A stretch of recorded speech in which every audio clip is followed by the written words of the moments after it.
Paul writes to the Christians in Rome, and he writes to the Christians in Rome because he's helping them deal with a circumstance where you've got some prejudicial behavior. There was some mistreatment of the Gentiles on the part of the Jews, and then later on, probably some reverse discrimination where the Gentiles were treating the Jewish Christians badly. And Paul basically, in his letter to the Romans, tells them, look, it doesn't matter if you're a Jew or a Gentile, everybody's got a sin problem. The only way to deal with your sin problem is to be forgiven, and you can't do that on your own. You've got to rely on God for that. Paul outlines in the book of Romans man's fallen state. In chapter 1, he's going to essentially say you hated God. You did not honor him. You did not acknowledge him. You did not thank him. And you exchanged his image for other images to be worshipped. And based on this behavior, the wrath of God was coming on all men. But God, through his mercy, God allowing us to live by faith and access his grace, was going to solve our sin problems. He'll go on and talk about the faith of Abraham. He'll talk about the righteousness of David, where David said, blessed is the man whom the Lord does not impute sin. And he brings his audience up to speed about their salvation. And when we pick up our discussion, we're going to be in what in the English Bible is the beginning of chapter 5. Although your Bible was not originally written in chapters and verses, he's in a long discussion, and he's reached one of his conclusion parts. Romans chapter 5, verse 1, therefore, having been justified by faith, we have peace with God through our Lord Jesus Christ, through whom also we have access by faith into this grace in which we now stand. And we rejoice in hope of the glory of God. And not only that, but we also glory in tribulations, knowing that tribulation produces perseverance, perseverance, character, character, hope. Now, hope does not disappoint, because the love of God has been poured out in our hearts by the Holy Spirit who was given to us. So Paul writes his audience and says, I want to remind you, therefore, we've got a conclusion here. You've been justified. Now, justified is a standing that says, I was found guilty, but I'm not going to be treated as if I'm guilty. I like to take the word justified and expand it just as if I'd never sinned. If you've ever experienced being pulled over by a police officer and not given a ticket, or you've been caught doing something but weren't punished, you didn't get away with anything, you're guilty, but the person treats you just as if you'd never sinned. So he tells his audience, you've been justified, and you've been justified by faith, and because of that faith, you now have peace with God. Now think about that. Adam and Eve are in the Garden of Eden. They have fellowship with God. We draw the conclusion that God would come to them at a regular interval and walk and talk with them in the cool of the day. One day the presence of God is entering the garden, and Adam and Eve hide. When God asked Adam, why did you hide? One of the saddest verses in the Bible, Adam says, because I was afraid. Imagine. You've got this relationship and this fellowship with God that when he comes to visit, you run out to meet him like a child. And on this occasion, the presence of God enters and you're terrified. Well, faith and mercy and grace says you don't have to be afraid anymore. We not only are justified, but we have peace with God. That thing that makes us afraid, that thing that makes us unable to be in his presence, that thing that keeps us separated, that's been done away with. We now have peace with God, and we have access by faith into this grace, this God giving us what we need, not what we deserve. And so Paul says, you've got these blessings. You've been given these things. And then he adds in verse 3, and not only that. I'm almost overwhelmed with the verse, not only that. I mean, you've seen the info commercials. They have this thing and it promises to do all this. Buy this machine, sit in your corner. You don't even have to get on it. Look at it and you'll lose weight and it'll do your taxes. But wait, there's more. That's what Paul is saying. You've been justified. You have peace with God. You have access to grace because of this faith. But wait, there's more. Not only that, not only do we have these things that deal with us on a spiritual level, but we've got some comfort and some assurity in our circumstances because we glory in tribulations, difficult circumstances, tribulations, problems, trials, temptations, difficulties. And glory, that word glory there means to shine. We outdo ourselves, or we show off a little bit.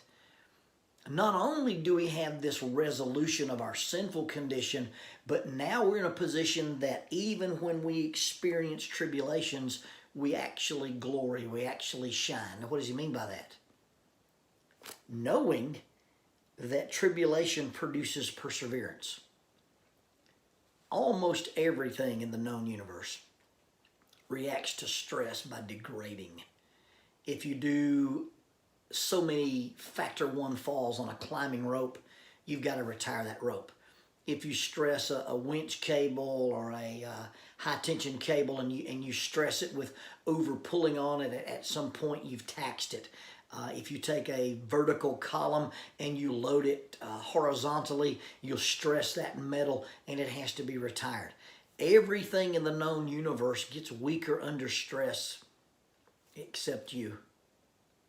See, God says you're designed so that when you encounter stress, you get perseverance. When you encounter stress, it builds your endurance. When you encounter stress, it causes you to be able to withstand the pain and continue to function. The idea of long suffering, the idea of perseverance, the idea of patience is not that you do these things and it doesn't hurt, but you can continue to do these things even though there might be some pain, even though there might be some difficulty. So Paul says you've got to understand that because of what God is doing in our lives, that equips us, that enables us, that when we encounter tribulation, the tribulation builds within us the ability of endurance or perseverance. Now, once we get perseverance, perseverance builds character. Character is the idea that I've been tested and I've been proven. It's almost like the concept of tempering a piece of metal. So you take a piece of metal and you expose it to heat and you expose it to pressure.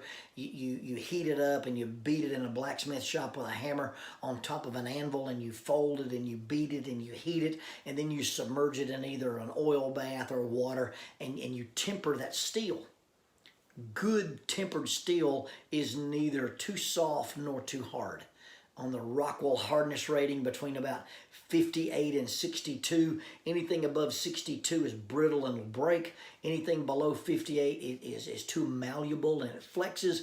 But in that sweet spot, that 58 to 62 on the Rockwell hardness scale, it is a tempered piece of metal that can withstand all kind of devastation. I think Buck used to advertise a knife that they could hammer into a tree and stand on it. Paul says by the time you've gone through the tempering process, by the time you've been exposed to the heat and the pressure and the beating and the folding, perseverance builds character, the temper, the idea of what you're made of. Now, once I have perseverance and once I have character, the byproduct of those two things is hope. Perseverance produces character, and character hope. And Paul will add and say in verse 5, now hope does not disappoint. Now the reason hope doesn't disappoint is because we have this measure. We have this ability to say, what can we use to gauge how much hope we have? And you've got to understand the biblical concept of hope is an earnest expectation of what God is going to do. This is not the idea of I hope I see a deer this year, or I hope I get a car when I turn 16. This is an expectation. The little kids in the car rider line. You know, you take those little elementary school kids and they bring them outside, and the parents line up in their cars. Those little guys aren't out there wringing their hands going, oh, I hope mom remembers to come get me. They're throwing rocks at the wasp nest and pulling people's hair and doing all kinds of silly things because they're not worried whether mom is coming. They expect mom to be there and pick them up in the car rider line. That's biblical hope.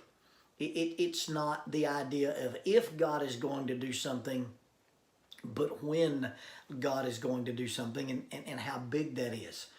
I tell the story of being in Walmart one time when Lonnie Beth was little. And I'm like a kid. If I go to Walmart, I have to have snacks.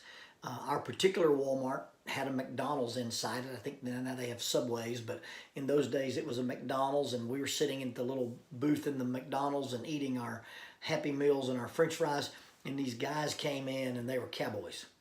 Now this is on the western side of Huntsville near Limestone County. And these were real cowboys. I think there was the Limestone County Sheriff's Rodeo or something was in town. And these guys came walking in, and you could tell they weren't dressing in costumes. These were real cowboys. Their hats looked like they'd been rolled up and slapped against livestock. They had tattered jeans. They had that long, rangy look. Their boots looked like the heels had been scrubbed where they had roped an animal and had resisted by digging their heels in the ground. And one of these young men walking into this McDonald's was a bull rider. And you could tell he was a bull rider. My cousin in Kansas says you can look at a guy's spurs, and if he has a pin in the little wheel on the back, then he's a bull rider. You don't want to be on a bull and dig those spurs and have them roll. They put a pin in there to keep it from rotating. It allows you to stay connected to the bull better. Well, this young man walks in, and just something about him. You just knew he was a bull rider. He's wearing his t-shirt, and the t-shirt on the front said, Bull Rider. I don't know if I mentioned that I'm a psychologist.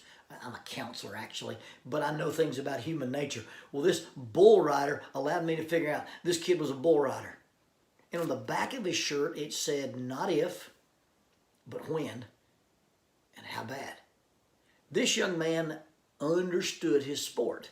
If you get on a 2,500-pound animal and you challenge it and say, nanny, nanny, boo-boo, you can't throw me off, at some point the bull wins. It's not if you get hurt, but when you get hurt and how bad you get hurt.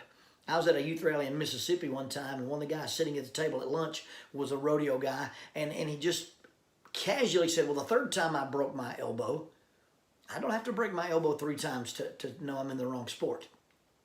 These guys who ride these large animals understand that risk is part of the deal. And it's not if you get hurt, but when you get hurt, and how bad will you get hurt riding bulls. Well, similarly, hope is not if, but when and how big. God is going to be involved in our lives, and God is going to do something in our lives, and God is going to respond to us in tribulation because He's given us faith. He's allowed us to have grace and mercy. We're justified. We have peace. And because of those things, our tribulations produce perseverance. Perseverance produces character, and character produces hope. And hope does not disappoint because the love of God has been poured out into our lives. You see, when Paul talks about hope and talks about an earnest expectation, Paul says you can have this expectation that God is going to do something, and you can gauge what God is going to do based on what God has done. And what has God done?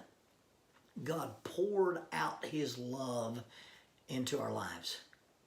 So when something happens, when a bad circumstance happens, you can't say, hey, God doesn't love me. No, God's on record for having loved you. Your house burns down, you get diagnosed with cancer, the storm comes in and blows things away. You can't say, I can't believe this is happening to me. How can God let this happen? God's on record that He loves you. The love of God has been poured out into our hearts. And it's the idea that God gave His love toward us as proof of how He feels about us. There's nothing you can do to make God love you more. And there's nothing you can do to make God love you less. The love of God is a constant in the universe. Now, your behavior will indicate whether or not you love God, but it doesn't change God's love for us. So Paul says you've got tribulation produces perseverance, perseverance produces character, and character produces hope. And the idea behind hope is not if, the idea is when. Well, how do you know that God's going to be active? Well, God's already been active. When you had a sin problem, God poured out His love into your heart. And our gauge, our metric for measuring hope is based in measuring the love of God. And when you start talking about the love of God, now you're talking about in any circumstance that I have an immeasurable resource that allows me to rely on the love and the mercy and the providence of God to address that situation. And I think sometimes we want to limit God. I think sometimes we want to let God be in charge of our soul, but not let God be in charge of our finances. We want to let God be in charge of our salvation, but we don't let God be in charge of our marriage. We don't let God be in charge of our salvation, but we don't let God be in charge of our diagnosis. And no matter what the circumstance is, God's already said tribulation produces perseverance. Perseverance produces character. Character produces hope. My earnest expectation that God is active in my life. How do I measure that? I measure that by the love of God. Several years ago, I spoke at a small country church in Gurley, Alabama. Gurley. Now, the minister in Gurley, Alabama at the time was a gentleman named Jim Ashworth. And I moved to Huntsville. Jim Ashworth was old. I don't know how old Jim Ashworth actually was. The rumor was that Jim Ashworth is so old that people in heaven think he didn't make it. Okay? So Brother Ashworth is at this little congregation. And so I go over there to speak like on a Wednesday night. And you may not know this, but people pay their speakers. It's kind of a brotherhood secret, I think, because this phenomenon of paying the guest speaker is kind of a secret thing. You know, nobody just walks up and says, well, hey, we appreciate the fact that Lonnie did this lesson and Lonnie put in, X number of hours to prepare it, and he's left his home church to be here, and he's traveled all night, and now he's speaking, and because of that, we're going to reimburse him and give him some. We don't do that. We have what I call the deacon in charge of the drug deal. You've got this guy that walks out into the foyer when you're shaking everybody else's hands, or he walks up when nobody else is around, and he kind of looks sideways. And he makes eye contact with you, kind of nods his head. And then you look at him, and he looks at you, and you walk up and you shake hands, and it's a real and then all of a sudden you've got something in your pocket, and you've been paid. I call him the deacon in charge of the drug deal. So I speak at this little church, and I'm standing in the back, and we're shaking hands, and I'm talking to people, and this really tall dude kind of starts circling me like Jaws. He's moving around the foyer. I can even hear that music. No. And he makes eye contact with me. I make eye contact with him. I realize this is the guy with the check. This is the deacon in charge of the drug deal. So I look up to the side, and he looks to the side, and I look at him, and he looks at me, and we nod. We shake hands. Boom, I got a check. Put it in my pocket. Well, I get home that night, and I'm clearing out my pocket. I take my pager off. This is back when pagers were a thing. I take my pager off. I take my wallet out, bring my keys out. I bring this little check out, and I unfold it, and I look at it. And Jackie said, well, how did you do? And I said, well, I don't know. She said, what do you mean you don't know? I said, well, I either really did an outstanding job or I did a terrible job. She said, well, what do you mean? I said, well, they gave me a blank check. She laughed and said, a blank check? I said, yeah, it was either really so good, they were just blown away, they didn't know what to do, or I was so bad they were ashamed of it, and they said, I don't know what to do with this guy. She said, we've got a blank check. I said, yeah, we got a blank check. She said, well, do you think we need to pay off the house or pay off the cars? I said, I don't know. I'll call Jim Ashworth in the morning and ask him. So we got up the next day, and I waited to give Jim time to get up, get in the office, and I made a phone call. Hey, Brother Ashworth, this is Lonnie Jones. Oh, hello, Brother Lonnie. I said, I need to talk to you about the check I got last night. He goes, well, what's wrong? Did it bounce? I said, no, Brother Jim, I ain't even been to the bank. I said, the problem I've got is you guys gave me a blank check. And my wife wants to know if we should pay off the house or pay off the car. And this old, wise saint chuckled. And he said, Brother Lonnie, if you really believed it was a blank check, you pay them both off. See, the hope that God has given us is that blank check. I don't have to limit God to this or this. God does it all. And when I encounter difficult circumstances, my faith says I've been justified. I have peace with God. I have access by faith into this grace. Any circumstance that I encounter, any tribulation will produce perseverance. Perseverance will produce character, and character will produce hope. How do I know that? Because I measure hope, what God is going to do based on what God has done. He poured out His love into our hearts. Verse 6, for when we were yet sinners, for when we were still without strength, in due time, Christ died for the ungodly. For scarcely for a righteous man will one die, and perhaps for a good man someone even dare to die. But God demonstrates his own love toward us in that while we were yet sinners, Christ died for us.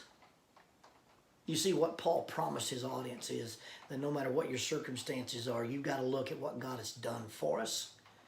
And what God has done for us is a measure and a gauge of what God will do for us. Now, if God would give us his Son, is there a limit to what he'll do to help us in our difficult circumstances? Our faith in difficult circumstances basically is rooted in the fact not what God's going to do to us, but what God has done for us. Been justified. I have peace with God. I have access by faith into grace. And Paul says you measure the hope of God because of this sentence right here. Verse 5, now hope does not disappoint, because the love of God has been poured out into our hearts by the Holy Spirit who was given to us. For when we were still without strength, in due time Christ died for the ungodly. Scarcely for a righteous man will one die, yet perhaps for a good man someone would dare even to die. But God demonstrates his own love toward us in that while we were still sinners, Christ died for us. God made preparations for us to be saved. God did his act of mercy when we weren't on God's side. God treated us the way he did when we were at enmity with God. Now, if God would do this for us when we were at odds, what will God do for us? What will God help us get through while we're his children? While we were yet sinners, Christ died for us. That's a demonstration of God's love. God's love in the past is the way we gauge our hope for the future. What God has done for us predicts what God will do for us. Not if, but when and how big. God bless you.